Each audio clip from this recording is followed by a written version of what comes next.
Sean todos bienvenidos.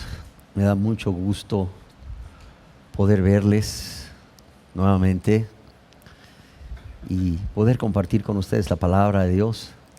Bueno, yo el día de hoy primeramente quisiera dar la más cordial bienvenida a todos y cada uno de ustedes, así como también agradecer su presencia. Yo quiero decirles que solamente hay dos razones por las cuales yo estoy aquí.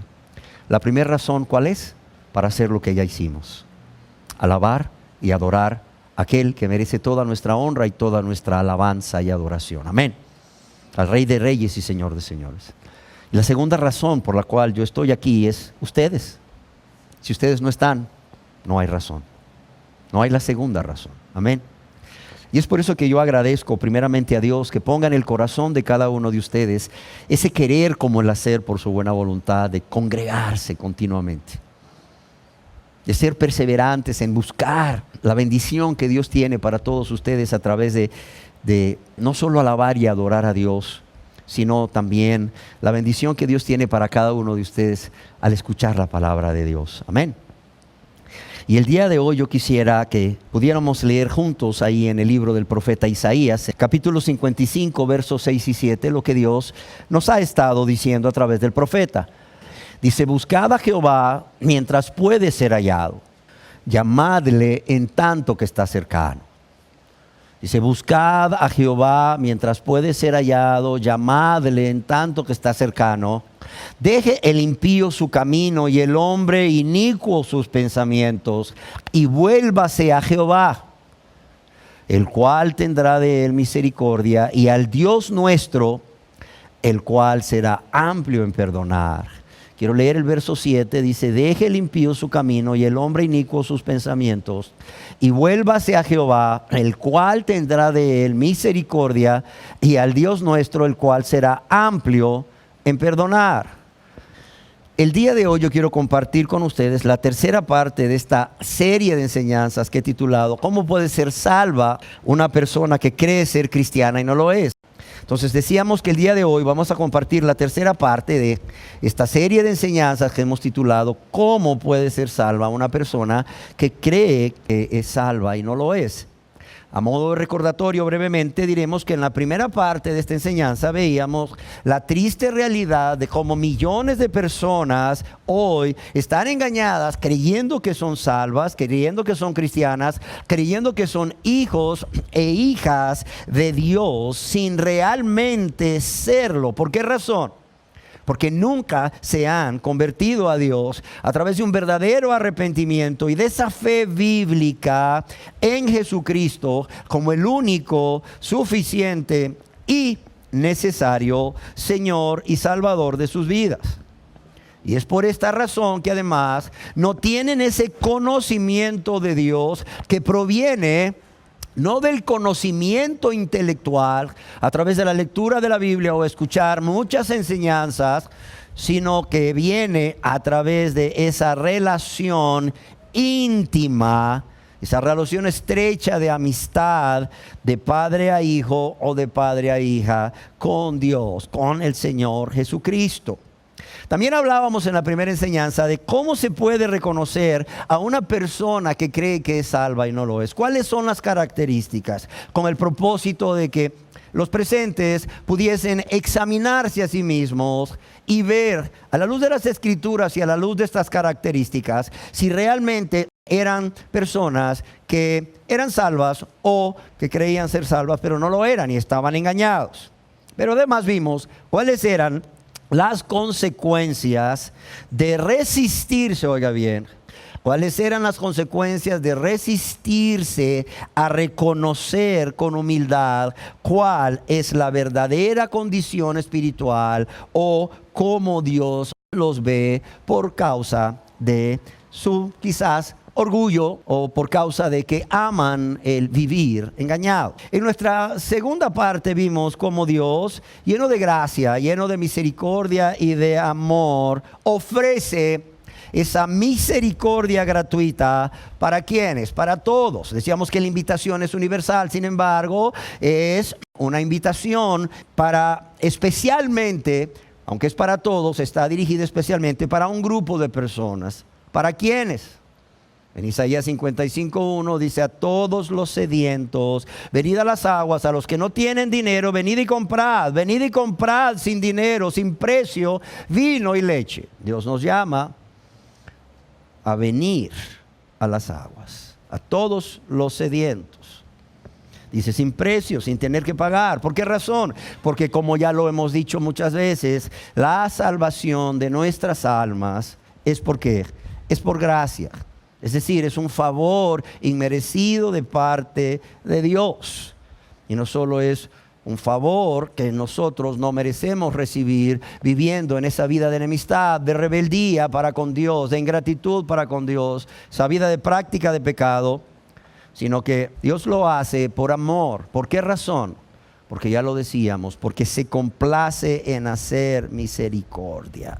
En nuestra segunda enseñanza también mirábamos cuáles eran las características de una persona sedienta, con el propósito que cada uno de nosotros se identificase si realmente es o no una persona sedienta. ¿Por qué? Porque decíamos que quienes realmente van a obtener la bendición de este llamado son aquellos sedientos que vienen a las aguas, aunque la invitación es para todos. Amén.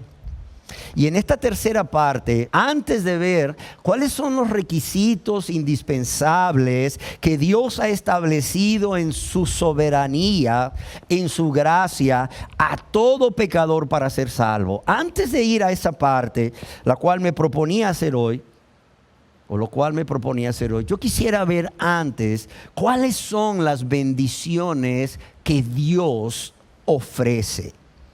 ¿Cuáles son las bendiciones que Dios ofrece a todas las personas, en especial aquellas personas que están sedientas de Dios, que están sedientas de Cristo?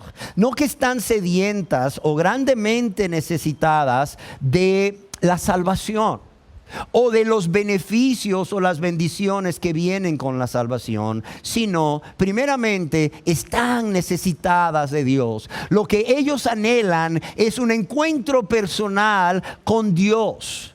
Un encuentro personal con Dios, una relación personal con Dios el Padre, a través de Dios el Hijo Jesucristo, por medio de Dios Espíritu Santo. Entonces hoy yo quiero enfocarme en esas bendiciones. Antes de ver las condiciones o los requisitos indispensables, yo quiero centrarme en las bendiciones para que tú puedas ver todo lo que Dios ofrece al pecador. Y la primera de ellas es esa invitación que Dios hace a todos los pecadores a venir a Él a través del Evangelio. Esa invitación, óigalo bien, que Dios hace a todos los pecadores a venir a Él a través del Evangelio. Yo quiero que leamos en el libro del profeta Isaías, en el capítulo 55, verso 1, en su primera parte, donde dice a todos los sedientos, decíamos que esta palabra todos es una invitación universal, pero especialmente para los sedientos, dice a todos los sedientos, dice venid a las aguas, dice. Venid a las aguas. Yo quiero decirles algo, y es que vemos cómo el capítulo 55 comienza con un clamor, oiga bien, del corazón de Dios a todo individuo para que se detenga y considere la salvación de su alma. Y esto a mí realmente me impresiona, y espero que a usted también le impresione. ¿Por qué? Porque quien está haciendo la invitación no es un político, quien está invitando a las personas a venir y darle su voto de confianza para ser electo presidente. O sea, no es un político que está diciendo a las personas, vengan. Yo les ruego que me den su voto de confianza, que voten por mí para hacerme presidente, y cuando yo sea presidente no les voy a fallar. O sea, quien está rogando aquí no es un hombre a una mujer que le promete amarla como nadie la ha amado, o aquí no es, no lo sé, un padre rogando a un hijo para que por favor abandone esa conducta que le está destruyendo, para que abandone ese pecado que le está destruyendo. O sea, el que está aquí clamando, el que está aquí clamando desde lo más profundo de su corazón, el que dice a todos los sedientos, venid a las aguas, es Dios. O sea, es el Dios del universo. Es el Dios del universo. O sea, es un Dios que no nos necesita a nosotros. Es un Dios que es Dios sin usted y sin mí. Cuando nosotros no somos nada sin Dios. No sé si me explico. O sea, yo quiero que nos imaginemos al Dios de la gloria, al soberano de todos los reyes de la tierra, al Rey de reyes y Señor de señores, al creador de todo lo que hay a nuestro alrededor, aún nuestro creador. Óigalo bien, nuestro creador, pero también el que destruyó al mundo antiguo de Noé con un diluvio, al que destruyó a Sodoma y Gomorra, al que permitió que su pueblo Israel vagara 40 años en el desierto por su rebeldía, por su desobediencia. O sea, ese Dios que por su rebeldía y desobediencia destruyó el mundo antiguo de Noé a través de un diluvio. Ese Dios que por su rebeldía y desobediencia destruyó a Sodoma y Gomorra, a Adma, a Seboín. Ese Dios que por su rebeldía y desobediencia castigó a vagar en el desierto hasta que muriesen los mayores de 20 años del pueblo de Israel. A ese pueblo, ese mismo Dios le dice a pecadores rebeldes y desobedientes: no los voy a destruir. No les está diciendo les voy a destruir a través de un tsunami o a través de un huracán. No les está diciendo les voy a destruir con fuego. No les está diciendo, ¿saben qué? Voy a permitir en ustedes una enfermedad que los mate de manera prematura para castigarles por su rebeldía, por su desobediencia, por su falta de amor a mí. No. Este Dios, ¿qué les está diciendo a los pecadores? ¿Qué les está clamando desde su corazón? Les dice: venid a las aguas. Y dentro de pronto vamos a ver qué significa primeramente las aguas. Les dice: venid a las aguas y bebed. Dice a los sedientos, a todos los sedientos. Venid a las aguas, y a los que no tienen dinero, venid, comprad y comed. Venid, comprad sin dinero. No tienes ni un peso en la bolsa, no importa. Lo que importa es que yo te amo y quiero salvarte. Pero tienes que venir sediento. Amén. Amados, qué clamor de Dios a todo individuo para que se detenga y considere su salvación, para que ya no menosprecie esa invitación que Dios le está haciendo a cada momento, cada día. Amén. En nuestra enseñanza anterior yo les comentaba que escogí este texto de Isaías 55, 1 al 7, porque esta es una invitación que Dios hace a todo el mundo. No solo al pueblo de Israel, sino que también a los gentiles, es decir, a nosotros. En el verso 5 de este capítulo vimos cómo los gentiles somos invitados por Dios a venir a Él, cuando dice al siervo sufriente, al Mesías: he aquí llamarás a gente que no conociste, y gente que no te conocieron correrán a ti, por causa de Jehová tu Dios y del Santo de Israel que te ha honrado. Y decíamos que la obra de redención del siervo sufriente, que no es otro más que Jesucristo, y de la cual podemos leer aquí en el mismo libro de Isaías, en este capítulo 55. Es lo que hace posible que Dios, en su gran amor y en su infinita misericordia, Él pueda ofrecer la salvación a todo ser humano en este capítulo 55. Si tú lees el capítulo 54, ves cómo la invitación primeramente se limita al pueblo de Israel. Pero en el capítulo 55, como lo hemos visto, la invitación se extiende a todo el mundo. ¿Por qué? Porque Dios no hace acepción de personas. Y aclaro nuevamente que esto no significa que todo el mundo será salvo, ya que aunque la invitación es para todos, alguien acertadamente expresó, y este es Matthew Henry: el Evangelio no excluye, sino a los que se excluyen a sí mismos. Entonces, amados, la primera bendición que vemos aquí en el contexto de Isaías 55 es esa invitación que Dios nos hace y que a muchos Dios les sigue haciendo día tras día, porque a muchos no es la primera vez que Dios los está invitando a venir a Él, a venir a las aguas. Quizás no han estado sedientos y tendrán que reconocerlo, ya lo reconocieron cuando hablábamos de las características de un sediento,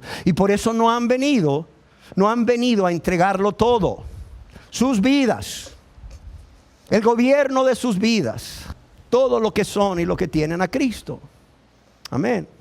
La segunda bendición es que junto con esta invitación que Dios hace a todos, especialmente a los sedientos, hay una promesa. No solo vemos la invitación, sino que vemos la promesa de Dios. La promesa de que Él tendrá misericordia, oiga bien, de todo aquel que viene a Él sediento. Amén. Es una promesa. Y es una promesa que debería de llevar a todos los que aún no han venido a Él sedientos a hacerlo. ¿Por qué? Porque además de la invitación, amados y amadas, está la garantía de que Dios te va a perdonar o les va a perdonar si ustedes vienen a Él cumpliendo los requisitos o las condiciones que Él mismo en su gracia y en su soberanía ha puesto. Amén. Entonces la segunda bendición es la promesa de que Dios va a tener misericordia de todo aquel pecador que venga a Él cumpliendo esas condiciones que Él mismo ha puesto. Y Él tiene derecho a ponerlas, porque Él es Dios, Él es nuestro creador, Él es quien nos provee de un Salvador. Y Él es quien nos perdona todas nuestras iniquidades cuando Él no está obligado a hacerlo, porque oiga bien, Él no nos mandó a pecar. Olvídese de eso. Él no nos mandó a pecar. Fuimos nosotros, todos nosotros nos descarriamos como ovejas. Cada cual se apartó por su camino, dice Dios en su palabra. ¿Sí o no? A través del mismo profeta Isaías, en Isaías 53. ¿Sí o no? Dice que la muerte pasó al mundo por cuanto ¿qué? Por cuanto todos pecamos. Todos de manera consciente y voluntaria, nosotros tomamos nuestra decisión de darle la espalda a Dios, tomar nuestro camino de maldad, de egoísmo, de rebeldía, de ingratitud, pecando contra Dios. Amados, la segunda bendición que vemos aquí es la promesa de que vamos a recibir misericordia a través de ¿qué? A través del perdón de pecados. A través del perdón de todos nuestros pecados. En el primer verso que leímos, Isaías 55:7, leíamos: deje el impío su camino y el hombre inicuo sus pensamientos. ¿Y qué dice? Y vuélvase a Jehová, el cual ¿qué? El cual tendrá de él ¿qué? Misericordia. Dice, y vuélvase ¿a quién? Al Dios nuestro, el cual será ¿cómo? Amplio en perdonar. Yo a veces me pregunto, ¿qué hubiese sido de la invitación de Isaías 55:1 si en el final de Isaías 55:7 no se nos dijese: y vuélvase a Jehová, el cual tendrá de esa persona misericordia, y vuélvase al Dios nuestro, el cual será amplio en perdonar a todo aquel que venga a Él sediento, con un corazón contrito y humillado? ¿Se han puesto a pensar en eso?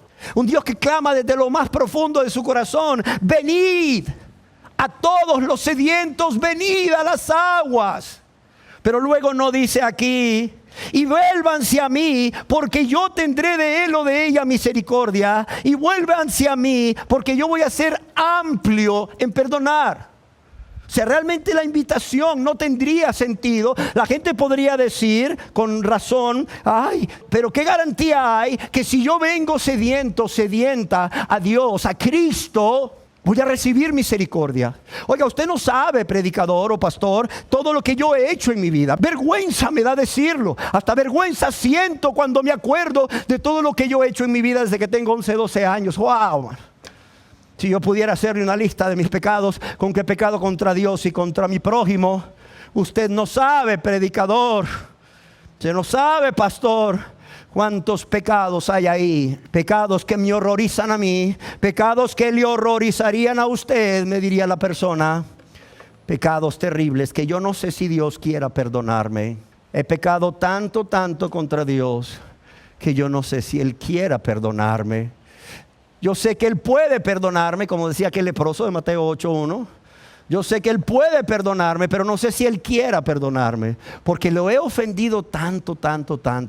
Lo he menospreciado y he sido ingrato con Él tanto.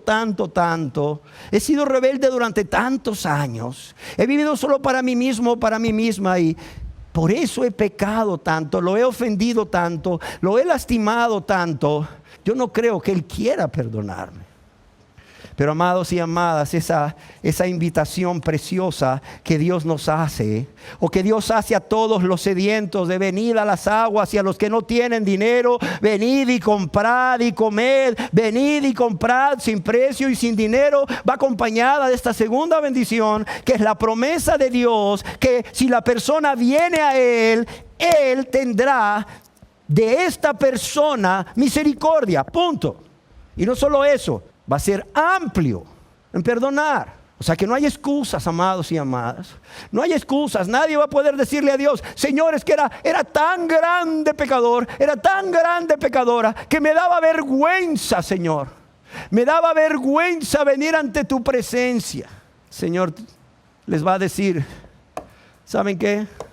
Un texto les va a condenar. Isaías 55:7. Deje el impío su camino y el hombre inicuo sus pensamientos, y vuelva hacia Jehová. Y vuelva hacia Jehová, el cual tendrá de él misericordia, y al Dios nuestro, el cual será amplio en perdonar.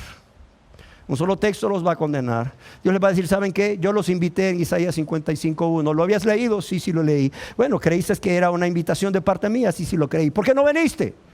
No te estaba invitando el presidente de la República, no te estaba invitando el presidente del Congreso, o sea, no te estaba invitando el rey terrenal, te estaba invitando el Rey de Reyes y Señor de Señores, Dios vivo y verdadero. ¿Por qué no viniste? Hay señores que me daba vergüenza. ¿Y qué? Yo pensé que tú no me ibas a perdonar. Oye, pero ¿qué dice? ¿Qué dice la promesa? ¿Con qué acompañé la invitación? Con una segunda bendición, la promesa de misericordia y de perdón. Con respecto a la misericordia que Dios quiere tener del pecador, podemos decir con toda seguridad, y ojalá que esto se nos grabe en nuestra mente, que nada hay en la vida más precioso que Dios y su misericordia. Óigalo bien. Nada hay en la vida más precioso que Dios y su misericordia. Esa misericordia que es eterna, esa misericordia que es inmerecida, esa misericordia que es nueva cada mañana, esa misericordia que es inalterable, óigalo bien, inalterable. Con respecto de que Dios será amplio en perdonar al pecador que le busca de todo corazón, vemos que esta frase de y al Dios nuestro, el cual será amplio en perdonar, también puede ser traducida como: vuélvanse a nuestro Dios, que es generoso en perdonar, o grande en perdonar, o que perdonará con generosidad, dicen otras versiones de la Biblia, o que rebosa en misericordia y perdón. ¿Y saben qué significa todo esto? El cual será amplio en perdonar, grande en perdonar, que perdona con generosidad, o rebosa de misericordia y perdón. Solo significa una cosa: que Dios está dispuesto a dar su perdón al pecador de manera abundante, es decir, en gran cantidad, hasta rebosar, más de lo necesario. Ahora la pregunta es, ¿por qué Dios es amplio? ¿Por qué aquí tiene que decir que Dios es amplio, que Dios es grande en perdonar, que Dios es generoso en perdonar,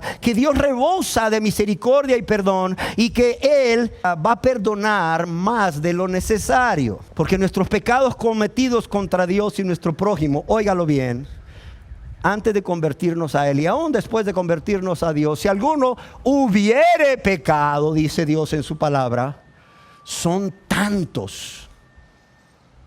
Y no solo son tantos, son tan abundantes, son tan grandes que necesitamos que su perdón sea abundante, sea en gran cantidad, sea más grande de lo necesario, para que así su perdón sea más grande que todos nuestros pecados, y así no nos quede ninguna duda de que todos nuestros pecados han sido perdonados. Porque no solo las personas pueden decir, es que yo no acudí a tu invitación, Señor, porque era un gran pecador que creía que no lo merecía. Bueno, dice Dios, no lo merecías. Todo lo que tenías que estar era sediento y dejar tu camino y tus pensamientos de maldad y volverte a mí, y yo iba a tener misericordia de ti y iba a ser amplio en perdonar.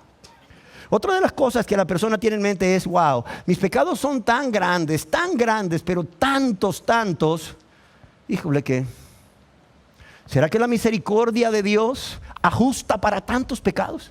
Es que usted no lo sabe, pastor. Mire, yo desde los 10, 11 años, yo vengo, mire, con uso de razón, cometiendo pecado tras pecado, de todo tipo, pastor, enojos, iras, pleitos, lascivia, lujuria, es decir, impureza sexual, inmoralidad sexual, fornicación, adulterio, mentiras, es terrible, yo he sido un mentiroso terrible, hipócrita, yo he sido un hipócrita. Sí, amador del mundo y de las cosas del mundo, borracho, he estado en drogas, pastor, usted no sabe, no he amado a mi prójimo como a mí mismo, nunca amé a Dios, solo me amé a mí mismo, a mí misma. Oiga, pastor, mis pecados son tan grandes. ¿Usted cree que el amor de Dios y la misericordia de Dios será tan grande como para perdonarlos todos? ¿Qué creen ustedes? ¿Qué dice Dios? Dice, y vuélvase a Jehová, el cual tendrá de él misericordia, y al Dios nuestro, el cual será ¿qué? Para que no se nos olvide, ¿el cual será qué? Amplio, generoso, grande en perdonar, más de lo necesario, dice esa palabra. Esa palabra amplio quiere decir también más de lo necesario.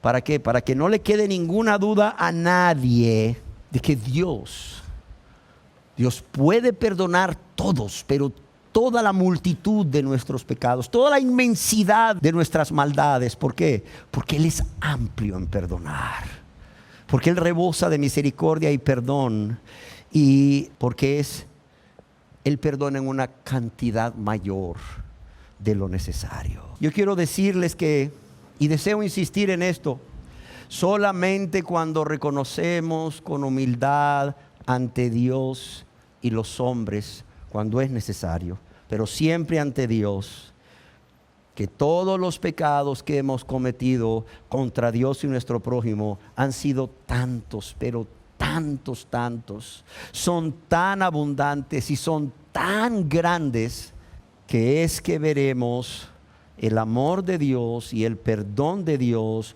como muy abundante y muy grande. ¿Sí se entiende? Cuando la persona dice, no, pues si es un pecadito, dice, no, pues un enojito, dice, no, pues una mentirita piadosa, ¿no dicen así? Yo decía así cuando era impío, una mentirita piadosa, una mentirita blanca, no, pues si todos codiciamos, una canita al aire, un adulterio. O sea, esa persona que no ve muy grave el amor al mundo y las cosas del mundo, que no ven muy grave su rebeldía, su ingratitud para con Dios, su menosprecio a Dios, su falta de amor a Dios, ¿verdad? Y que se justifica con una facilidad increíble. ¿Tú crees que esa persona está viendo su pecado como algo grande, como algo grave? No. ¿Por qué? Porque no está viendo contra quién está pecando. Amados y amadas, óigalo bien. Solo cuando reconocemos con humildad ante Dios siempre y ante los hombres cuando Dios lo mande, que todos los pecados que hemos cometido contra un gran Dios y contra nuestro prójimo han sido tan abundantes y tan grandes, es que vamos a ver su amor y su perdón como algo muy grande, como algo inmenso. ¿Y qué va a producir esto? Que nuestro amor hacia Él, nuestra gratitud hacia Él van a ser grandes, van a ser inmensas. Y este amor tan grande y esta gratitud tan grande van a ser el motor que nos impulse a decir no a la tentación. Y de esa manera apartarnos del pecado, viviendo vidas santas, viviendo vidas agradables a Dios en obediencia a Él. No sé si me explico. ¿De dónde viene el poder para vivir vidas santas, agradables a Dios? Viene de Dios a través de su Santo Espíritu. ¿Sí está claro? Ahora, ¿qué nos motiva a ir a Dios para suplicarle en el momento de la tentación? Que Dios, por medio de su Santo Espíritu, nos dé la fortaleza para vencer esa tentación. Esa es otra pregunta. O sea, sabemos que el poder solo viene de Dios. No hay poder en nosotros. No es en nuestras fuerzas que podemos vencer la tentación, que podemos vivir una vida libre de la práctica de pecado. Es por el poder de Dios a través de su Santo Espíritu. Pero ¿qué nos mueve a venir a Dios y en el momento de la tentación clamarle y decirle: Señor, ayúdame? El amor, el gran amor y la inmensa gratitud que tenemos para con Dios. ¿Y por qué tenemos ese gran amor y esa inmensa gratitud? Porque hemos reconocido o estamos conscientes de que su amor por nosotros es tan, pero tan grande, que su misericordia para con nosotros es tan, pero tan grande, que el perdón que Él nos dio, nos otorgó, es tan, pero tan grande. Amén. Ahí está el secreto. Ahí está el secreto. Es que no se puede. No, es que la gente no quiere. Primero no quiere convertirse a Dios. Bueno, primero no quiere ver sus pecados como son, como Dios los ve, como debería de verlos, como algo grave, horrible, terrible, grandes. Porque ha pecado contra un Dios muy grande. Y como no quiere reconocer cómo son sus pecados de grandes, de terribles, de horribles, entonces por eso no entiende, no es capaz de entender cuán grande es el amor de Dios manifestado a través de ese grande perdón. Y por eso en su corazón no hay amor muy grande ni gratitud inmensa para con Dios que le mueve a venir a Él para vivir una vida libre de pecado. ¿Sí se entiende? Y amados, creo firmemente, a diferencia de lo que muchos creen, que la mayor bendición de Dios es la bendición económica de bienes materiales, y por eso predican una y otra vez acerca de ser prosperados económicamente. Y si no eres prosperado económicamente, estás en pecado. Yo creo firmemente que esta bendición es la más grande bendición que Dios puede ofrecer a todo pecador, porque nunca debemos olvidar que no hay mayor bendición en la vida de todo ser humano. No hay mayor bendición en la vida de todo ser humano que Dios perdone todos sus pecados. Amén. El rey David escribió al respecto cuando fue perdonado por Dios de sus pecados, como ser el adulterio que cometió contra Betsabé, la esposa de Urías Eteo, pero también de la hipocresía que tuvo para con Urías Eteo y aún del asesinato de Urías Eteo. Al escribir en el Salmo capítulo 32, verso 1 y 2, que por cierto muchos han titulado este Salmo como la dicha del perdón. Bienaventurado, es decir, inmensamente feliz, o sea, felicísimo. Bienaventurado aquel cuya transgresión ha sido perdonada y cubierto su pecado. Bienaventurado el hombre, repite de nuevo, a quien Jehová no inculpa de iniquidad. Otra versión de la Biblia lo traduce: oh, qué alegría para aquellos a quienes se les perdonan sus desobediencias. Qué alegría para aquellos a quienes se les perdonan sus desobediencias, a quienes Dios les cubre sus pecados. Sí, dice, qué alegría para ellos, qué alegría para aquellos a quienes el Señor borró su culpa de su cuenta. Yo quisiera que nos imagináramos hoy el gozo de un prisionero que ha sido condenado a muerte y ya está en el corredor de la muerte, próximo a ser ejecutado en la silla eléctrica, y de repente el presidente de ese país lo indulta, es decir, le perdona y le libra de morir en la silla eléctrica. Imaginémonos el gozo de esa persona. Oiga, de repente abren la cárcel o donde está la celda, de repente abren la celda donde él está y dice, bueno, ya me toca morir. Y pues un hombre sin Dios, imagínese todo el terror que le puede tener a la muerte. Y ese hombre, cuando abren la puerta de su celda y bueno, ya está dispuesto a ir ahí con los soldados para que lo lleven ahí al lugar donde lo van a amarrar en la silla eléctrica para matarlo, de repente le dan la noticia de que el presidente le ha perdonado y por tanto ya no será ejecutado, ya no será muerto en la silla eléctrica. Imagínense. Ahora yo pregunto, ¿cuánto más no debería de ser el gozo de todo pecador que sabiendo que ya está muerto espiritualmente, que sabiendo que está bajo la ira del Dios Todopoderoso, que sabiendo que su castigo es la condenación eterna en el infierno? Imaginémonos a ese pecador que de repente Dios le perdona todos sus pecados y le declara justo, le declara inocente, le declara libre de toda culpa sin él o ella merecerlo y sin Dios estar obligado. Yo pregunto, ¿cuánto no debería de ser mayor el gozo? ¿Sí me entiende? ¿Cuánto no debería de ser mayor el gozo?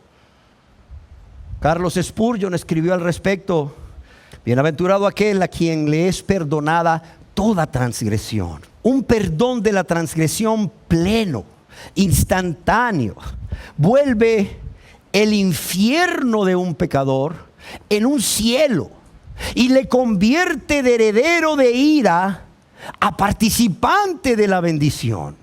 Oiga bien, dice un perdón de la transgresión, el cual es pleno, instantáneo, irreversible, vuelve el infierno de un pecador en un cielo y le convierte de un heredero de ira a participante de bendición. Continúa escribiendo Spurgeon: la palabra traducida por perdón en el original es quitar, como una carga que es quitada o una barrera eliminada. ¡Qué descanso! ¡Qué alivio! Le costó a nuestro Señor y Salvador sudar sangre el llevar nuestra carga. Sí, le costó la vida quitarla. Oiga bien lo que muy acertadamente escribe Carlos Spurgeon: le costó a nuestro Salvador sudar sangre el llevar nuestra carga. Sí, le costó la vida quitarla. Sansón se llevó las puertas de la ciudad de Gaza a cuestas. Sansón se llevó las puertas de la ciudad de Gaza a cuestas. Pero, ¿qué era esto comparado con el peso que Jesús llevó en nuestro favor? ¿Qué era esto comparado con el peso que Jesús llevó en nuestro favor? Y el puritano Thomas Watson escribió: el santo David, al comienzo de este Salmo 32, nos muestra en qué consiste la verdadera felicidad. Oiga bien, nos muestra en qué consiste la verdadera felicidad. Y quiero que usted ponga mucha atención en qué consiste la verdadera felicidad, porque muchos andan buscando la felicidad en lo que no les va a dar felicidad, y por eso no la encuentran nunca, y aún muchos reclaman a Dios. El santo David, al comienzo de este Salmo 32, nos muestra en qué consiste la verdadera felicidad. No en la hermosura, no en la hermosura, no está en el honor o la honra, en las riquezas, sino en qué, en el perdón de pecados. Ahí está la verdadera felicidad. En eso consiste la verdadera felicidad, en el perdón de pecados. Y el apóstol Pablo, dice Watson, nos da un ejemplo de ello al exclamar en su epístola a Timoteo: pero fui recibido a misericordia. Timoteo, el primero de los pecadores, pero fui recibido a misericordia, Timoteo. Fui recibido a misericordia. No solo es la noticia más grande que recibí, sino que es la fuente de mi gozo continuo. Estar en la presencia de Dios, reconociendo que Él ha tenido misericordia de mí, aunque yo no lo mereciera. Pero fui recibido a misericordia, es decir, pero he obtenido misericordia. La tercera bendición que Dios nos ofrece es el agua. No solo está la bendición a todos los sedientos de venir, no solo está la promesa de que Dios va a tener misericordia de esta persona y va a ser amplio en perdonar, sino que dice: venid a las aguas. A todos los sedientos dice: venid a las aguas. ¿Y qué es el agua? ¿Qué representa el agua? Varias cosas en la Biblia. Primeramente, el agua representa a Jesucristo. Primeramente, el agua representa al Señor Jesucristo. Por eso es que Dios dice a todos los sedientos: venid a las aguas. ¿Por qué? Porque ¿saben qué les está diciendo? Vengan a Cristo. Vengan a Cristo. ¿Por qué? Porque Él es la fuente de agua viva. ¿Por qué? Porque Él es Dios. O sea, cuando Dios le dice al pecador: ven a las aguas, venid a las aguas, le está diciendo: vengan a Cristo, porque Él es la fuente de agua viva. Es por eso que vemos cómo para el profeta Isaías, el Mesías, quien es el Señor Jesucristo, es arroyo en tierra de sequedad. Léelo ahí en Isaías 32:1.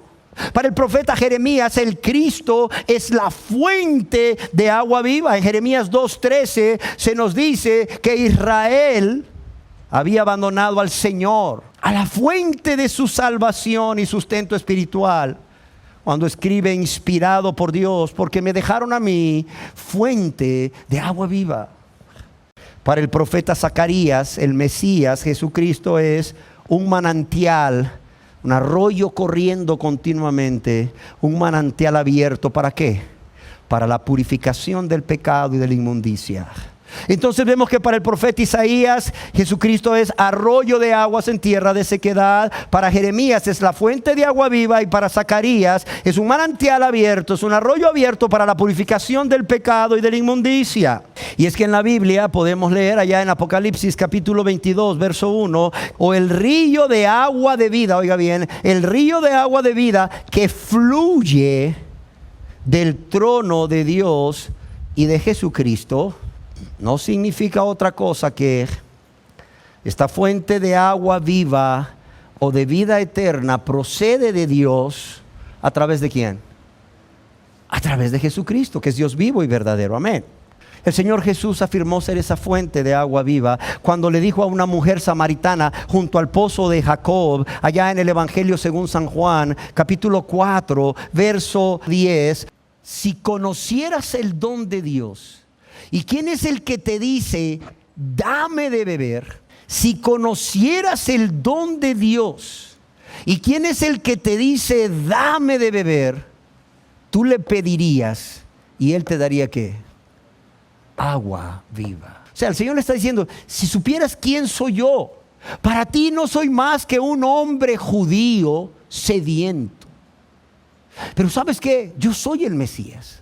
Si realmente tú supieras quién soy yo, el don de Dios, el regalo de Dios para la humanidad, el Salvador, el Cristo, el Mesías, más bien tú me pedirías a mí: dame de beber, y yo te daría agua viva.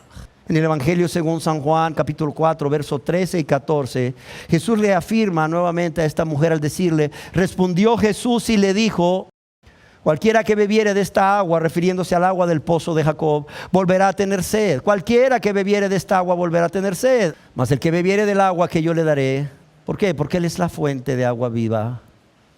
Mas el que bebiere del agua, dice, que yo le daré, dice, no tendrá sed jamás, sino que el agua que yo le daré será en él una fuente de agua que salte para vida eterna, sino que el agua que yo le daré será en él una fuente de agua que salte para vida eterna. Cuando Dios nos invita a todos los sedientos a venir a las aguas, es a esto que nos invita, a venir a Cristo para beber del agua que Él nos da. ¿Para qué? Para no tener sed jamás. ¿Por qué? Porque el agua que Él nos da es una fuente de agua viva, o es una fuente de agua que salta para vida eterna. Amén. Aquí vemos cómo el Señor Jesús, al ser el agua, la fuente de agua viva, y no solo el agua, la fuente de donde brota continuamente esta agua viva, esta agua que da vida en abundancia y vida eterna. Y lo que viene a darnos es una vida espiritual. ¿Por qué razón viene a darnos una vida espiritual?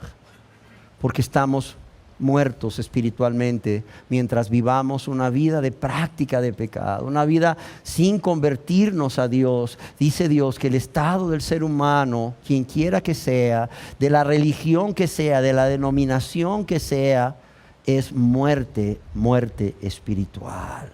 Amén.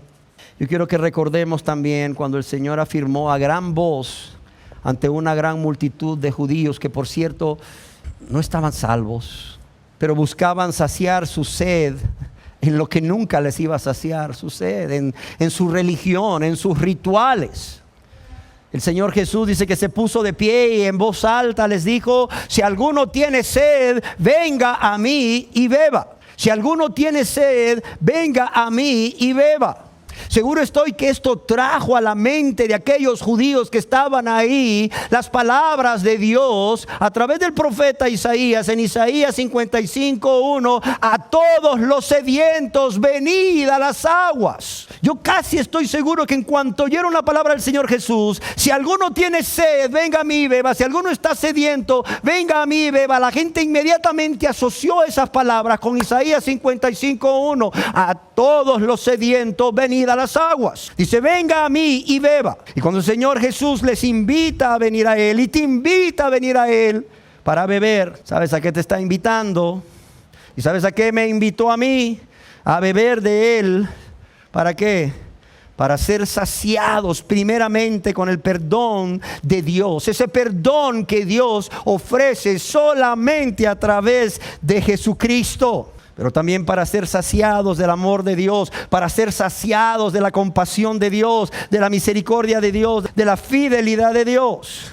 Y cuando Dios invita a todos los sedientos a venir a las aguas, lo que les está invitando es a venir a Jesucristo para ser lavados de todos sus pecados por la fe en Él, para ser hechos nuevas criaturas, para ser hechos hijos e hijas de Dios, pero también para que reciban esa vida en abundancia que solo Él puede darles. ¿Por qué? Por cuanto Él es la vida y la fuente de esa vida abundante, por cuanto solo Él puede perdonar pecados y solo Él lo llena todo en todos. Amén. En segundo lugar, el agua a la que Dios invita a venir a los sedientos representa en la Biblia también al Espíritu Santo. En el libro del profeta Isaías, capítulo 44, verso 3, leemos al respecto. Dice Dios: porque yo derramaré, ¿qué dice aquí?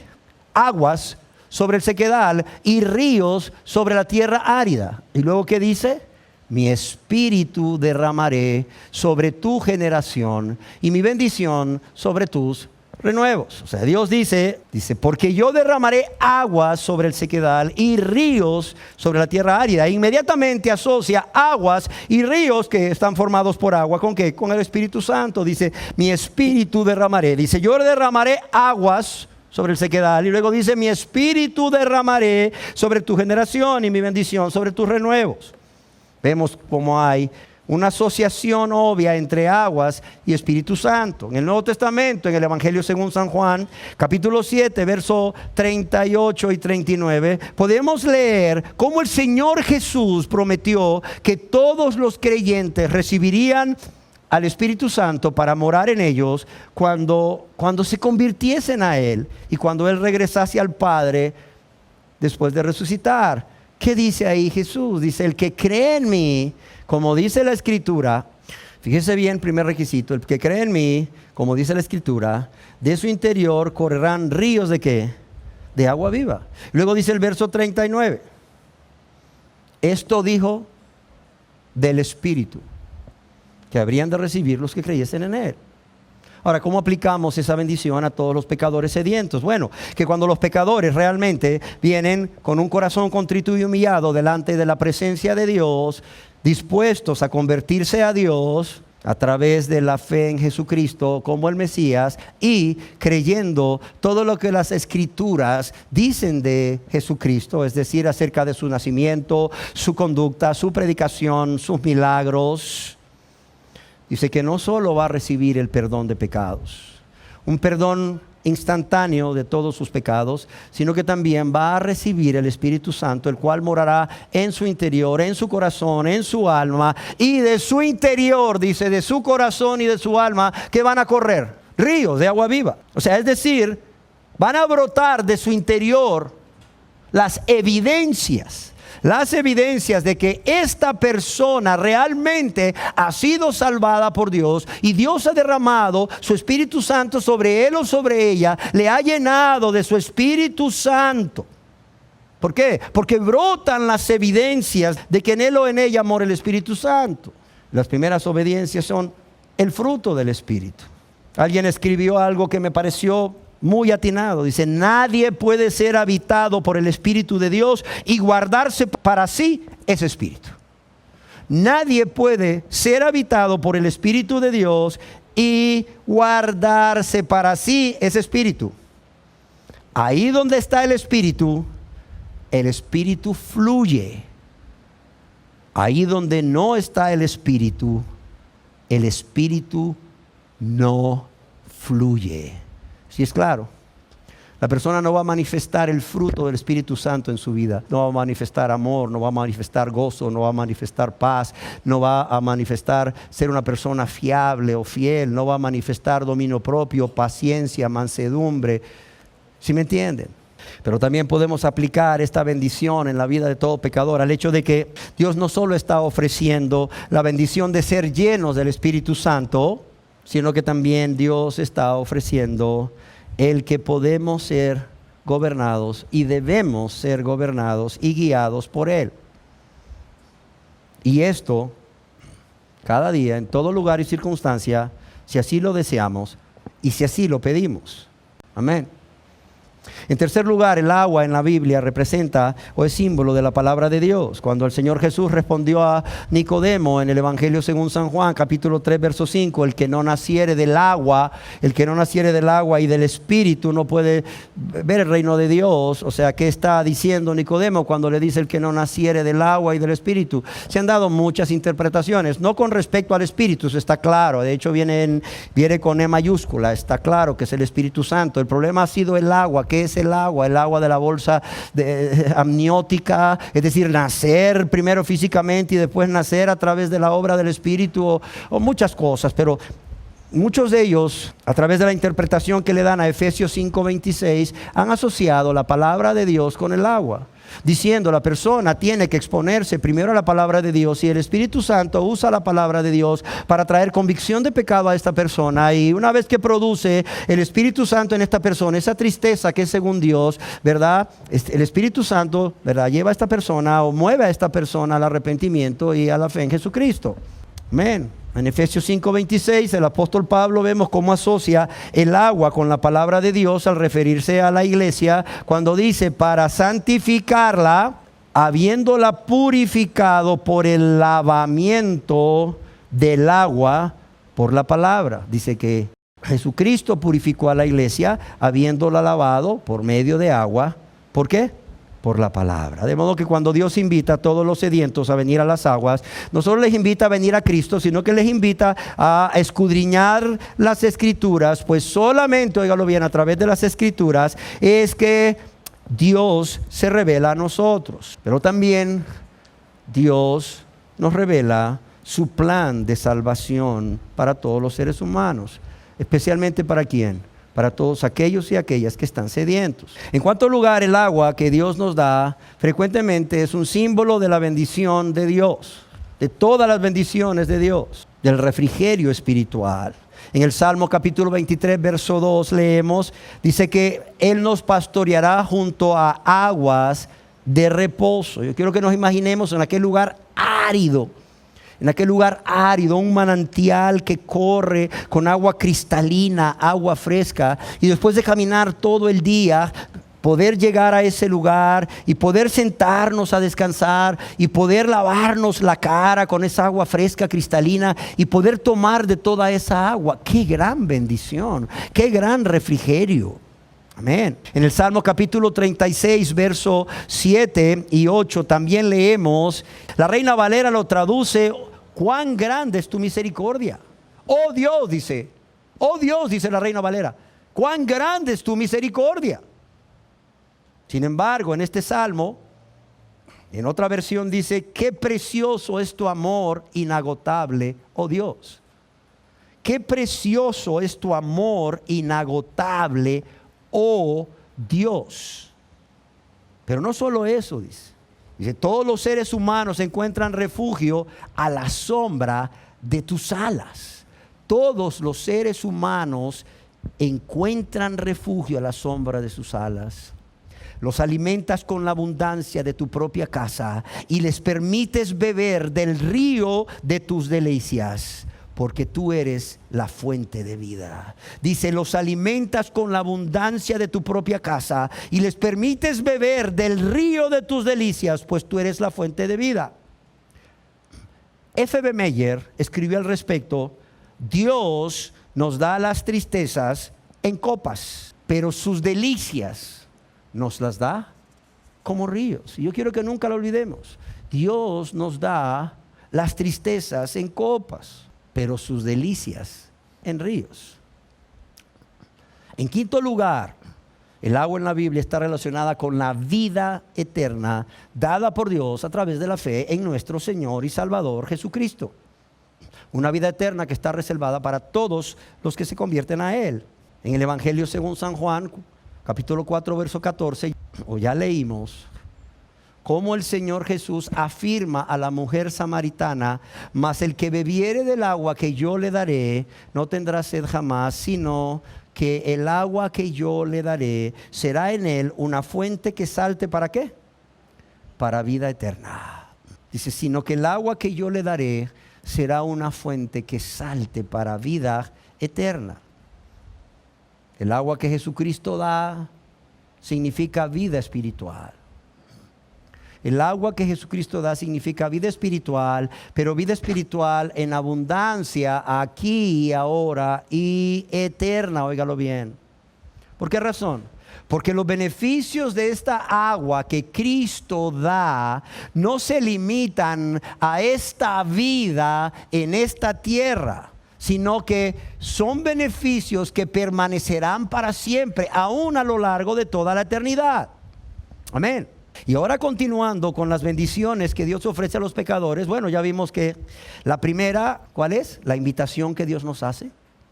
Segundo, la promesa que hace junto con la invitación de misericordia y ser amplio, generoso, grande en perdonar. La tercera es el agua que Él está dispuesto a darnos. Y ya vimos todo lo que el agua representa, comenzando desde Jesucristo hasta la vida eterna que podemos obtener a través de Él. La cuarta bendición que Dios promete y que encontramos también en Isaías capítulo 55 verso 1 es el vino. En Isaías capítulo 55 verso 1 leímos en la parte final del verso, venid, dice, comprad sin dinero, ¿qué? Vino y leche. Dice, venid, comprad sin dinero, vino y leche. ¿Qué representa el vino? Bueno, la Biblia, el vino representa el gozo. Ese gozo que solo Dios nos puede dar a través del perdón que Él nos da por medio de Jesucristo. Amén. Ahora, cuando nosotros cantamos ese canto que dice, ese gozo que yo siento en mi alma, solo Cristo me lo pudo dar. ¿Por qué razón? ¿Por qué razón? Porque primeramente es el gozo que viene con el saber, el estar conscientes, el estar seguros de que hemos sido perdonados de todas nuestras transgresiones, de todas nuestras iniquidades, de todos nuestros pecados. Amén. Como decía el salmista allá en el Salmo 32, bienaventurado el varón, o sea, cuyas transgresiones han sido perdonadas, aquel a quien Dios no inculpa de pecado. Bienaventurado, inmensamente feliz, rebosando de gozo. Por eso es que ese gozo solo Cristo nos lo puede dar. ¿Por qué? Porque solo a través de Él hay el perdón. Pero no solo Cristo nos lo puede dar a través del perdón, sino a través de la comunión continua con Él. A través de saber, de estar seguros de que Él está en nosotros, morando en nosotros en la persona del Espíritu Santo. Amén. Saber que no estamos solos. Imagínense que Cristo muriera en la cruz para perdonarnos y hubiese permanecido en esa tumba hasta el día de hoy y no hubiese resucitado, o nos hubiese tocado ser perdonados pero estar solos. ¡Qué terrible! ¡Qué terrible! Él murió para que pudiésemos ser perdonados, pero también para que pudiésemos tener una relación personal con Dios, de hijos a padre. Pero también resucitó, ¿sí o no? Uno, para nuestra justificación, dice el apóstol Pablo en Romanos, para ser declarados inocentes, justos, absueltos de toda culpa. Pero también ¿para qué? Para estar con nosotros, para poder cumplir la promesa que Él nos hizo de: he aquí, yo estaré con vosotros todos los días hasta el fin. Amén. No os dejaré huérfanos, vendré a vosotros. Entonces, el vino representa ese gozo que solo Dios nos puede dar a través de Jesucristo, a través de su perdón y a través de su presencia en nosotros por la persona del Espíritu Santo. Amén. Pero también el gozo, no solo de saber que hemos sido perdonados, de saber que Cristo está con nosotros, sino el gozo de saber que al morir, toda una vida que es eterna, estaremos con Dios, estaremos con Cristo, estaremos con todos los santos que murieron antes de nosotros. Amén. Con aquellos seres queridos, nuestros seres queridos que murieron en Cristo antes que nosotros. ¿A poco eso no es fuente de gozo? Amén. Pero quiero decirles que el vino es un símbolo también de la prosperidad material. Y esa prosperidad material que Dios puede conceder a sus hijos. Esa prosperidad material que hoy es el centro de un pseudo evangelio. Y es el centro de toda predicación en esos lugares donde se predica el centro de su doctrina, ese pseudo evangelio de la prosperidad. Sin embargo, estamos todos claros de que Dios no ha prosperado a todos sus hijos. Porque Dios sabe a quién las bendiciones de Dios le pueden apartar del Dios de las bendiciones. No sé si me explico. Dios sabe a quién de sus hijos las bendiciones materiales que le dé, más de las que él o ella necesita, más de lo que él o ella necesita, le puedan apartar del Dios de las bendiciones. Pero a todos aquellos a quienes Dios les concede bienes, ¿saben para qué lo hace? Como dice allá Pablo a través de Timoteo, en 1 de Timoteo capítulo 6, verso 18, dice: para que hagan bien, oiga bien, para que hagan bien, para que sean ricos en buenas obras, para que sean generosos, dadivosos o desprendidos, como se traduce también. ¿Y para qué? Para que a través de hacer esto, ricos en buenas obras, a través de ser ricos en buenas obras, dadivosos, generosos o desprendidos, puedan satisfacer las necesidades no solamente de ellos o de ellas, de sus seres queridos, sino también de otros, primeramente los de la familia de la fe. Amén. Así que todo aquel cristiano o cristiana a quien Dios le ha dado más de lo que necesita, no solo dele gracias a Dios, sino que recuerde que ese dinero Dios se lo dio para que sea rico o rica en buenas obras, para que sean dadivosos o dadivosas, generosos o generosas, para satisfacer no solo sus necesidades personales y las de sus seres queridos, sino las de los demás, primeramente los de la familia de la fe. Y de esta manera Dios le recuerda a todo cristiano o cristiana que el dinero que posee no es suyo, que le ha sido dado como administrador solamente y que es responsable para usarlo. ¿Para qué? Para la gloria de Dios primeramente y para el bienestar de sus semejantes. Amén. Ya dirigiéndonos al final, ¿cuál es la quinta bendición? La leche. Dice: venid y comprad vino y ¿qué? Vino y leche. Y esto lo encontramos también en Isaías capítulo 55, verso 1, como ya leíamos. Ahora, ¿qué representa aquí la leche? También representa la palabra de Dios. Pero ¿qué parte de la palabra de Dios representa? Para ser más específicos. Bueno, aquellas doctrinas que pueden digerirse con mayor facilidad y que eran dadas desde un principio a los nuevos creyentes. Esto lo escribió John MacArthur. Representa a las doctrinas que pueden digerirse con mayor facilidad y que eran dadas desde un principio a los nuevos creyentes. Amén. Doctrinas que, por cierto, son necesarias para el crecimiento y la madurez espiritual. ¿Para quién? Para los recién convertidos o niños espirituales.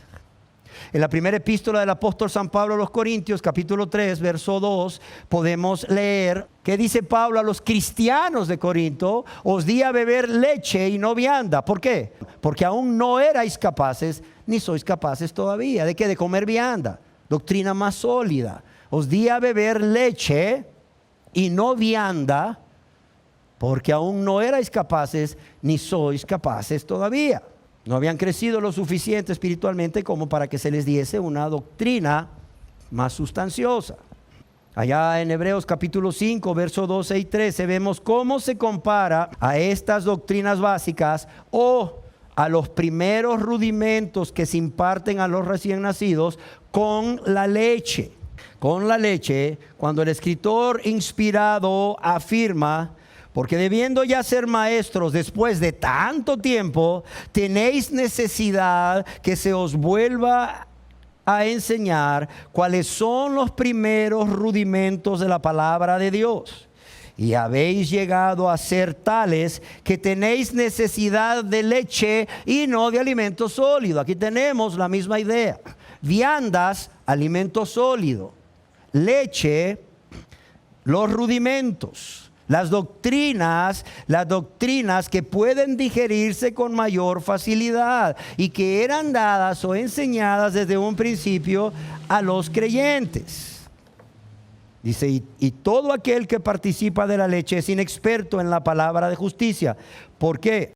Porque es niño. Nuevamente, leche con los rudimentos básicos. Y lo mismo sucede allá en la primera epístola del apóstol San Pedro, capítulo 2, verso 2, el cual ruego que lean en casa, donde, Dios dice a través del apóstol Pedro que los cristianos deben desear la leche espiritual no adulterada, esa palabra de Dios no adulterada. Amén. Y quiero finalizar diciendo cuán grandes y preciosas bendiciones podemos ver aquí que Dios está dispuesto a dar abundantemente, ¿sí o no? A todos. Pero especialmente ¿a quién? A los sedientos que vienen a las aguas, que vienen a Cristo. Amén. Amados, cuán grandes y preciosas bendiciones hemos visto que Dios está dispuesto a dar de manera abundante. Pero yo deseo finalizar esta tercera parte de esta serie diciendo que aunque estas bendiciones están al alcance y a disposición del pecador, es necesario que éste cumpla ¿con qué? Con las condiciones indispensables que Dios ha establecido en su misericordia. Amén. En su soberanía. ¿A quién? A todos, especialmente a los sedientos. ¿Sí se entiende? Es muy triste que hoy se prometan bendiciones. No, mire, voy a hablarles hoy de 5 bendiciones que encontramos en Isaías 55. La primera, la invitación. La segunda, la promesa de misericordia, de que Dios será generoso, amplio, abundante en perdonar. La tercera, el agua que representa a Cristo, etcétera, etcétera. La cuarta, el vino del gozo. La quinta, la leche, la palabra, los rudimentos, ¿verdad? Para el crecimiento espiritual. Amén, hermano. Gloria a Dios. Yo quiero eso. Está bien. Cierre sus ojos ahí donde está y repita conmigo esta oración. Qué fácil, ¿verdad? Yo siempre le digo a la gente, ¿quieres la visa gringa? Sí, nomás llega ahí. Oiga, ¿cómo está? Bien. ¿Y usted tiene cita? No, pero aquí vengo para que me den la visa. Y por lo menos trae pasaporte, sí, vigente. Y los documentos que ahí piden, no, pero quiero que me den la visa. Y ya pago en el banco, no, pero quiero que me den la visa. Ah, vaya, por ser usted, lo vamos a dejar entrar y le vamos a dar la visa. O sea, ¿sabes cuándo va a pasar eso? ¿Cuándo crees que va a pasar? Nunca. ¿Sabes qué? ¿Cuándo va a suceder que las personas solo por ahí, porque están ahí en su asiento o pasan al frente a repetir una oración sin convicción de pecado, sin arrepentimiento, sin dejar el impío su camino y el hombre inicuo sus pensamientos? ¿Sabes cuándo va a suceder que Dios le va a dar todas estas bendiciones? Nunca. Nunca, nunca.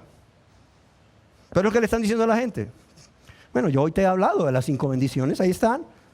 Y no solo te he hablado de las 5 bendiciones, te he hablado de que Dios te ofrece esas 5 bendiciones y con esas 5 bendiciones muchísimas más. Pero primero, ¿qué tienes que hacer? Si aún no te has convertido a Dios, tienes que cumplir con los requisitos que Dios ha puesto. Pastor, y si ya me convertí a Dios de corazón, o sea, verdaderamente, soy una nueva criatura. Bueno, nada más tienes que creer estas bendiciones y suplicar a Dios por ellas. Amén. Porque Él es fiel. El que ha prometido dártelas y te las va a dar. Punto.